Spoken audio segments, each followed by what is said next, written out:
Welcome back, folks, to Tabletop Goodness. It's Riftbound set release time again, so let's talk about all the new mechanics that Unleashed is introducing, and if you need to spruce up on some of the core mechanics, well, you can always head over to my Riftbound Explained videos. Next to introducing over 219 new cards and a new rarity called Ultimate Rarity, which is supposedly very hard to guess.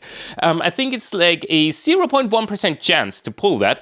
It won't also show up in every set. We are introduced to a new mechanic called XP. And XP is a resource that you will accrue and spend by playing spells and using abilities. And you'll want to track it.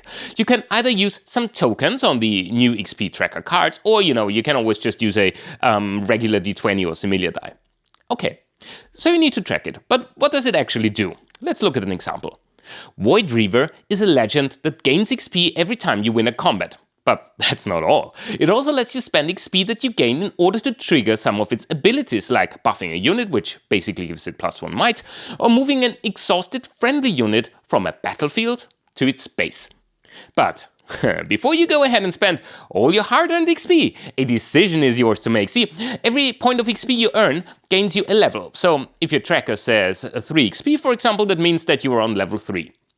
Level is important, as it is what's called a dependent keyword. They could have just said, XP3, but level 3 is basically shorthand for if you have 3 or more XP, the ability mentioned is active. That means that Master Yi here, and otherwise quite expensive champion unit, will have reduced cost based on the amount of XP or level that you currently have when playing the card. It also means that at level 16, for example, it can't be chosen by enemy spells and abilities. Should you spend just 1 point of XP and drop to level 15, this ability would be inactive until you gain enough XP again. So yeah. Like I said, it depends very much on the cards in your hand and deck, whether you consider XP to be, a plentiful resource or something to keep in order to trigger level abilities. We are also introduced to the keyword Hunt. Moss Stomper, for example, has the ability Hunt 2, which means that in addition to looking cute, if they conquer or hold a battlefield, you will gain 2 XP. So, if you build your deck around hunt and level keywords, you'll see that you can unlock a lot of extra functionality very fast, without having to overspend on card cost. This means that your cards will grow with you as you get stronger during the game.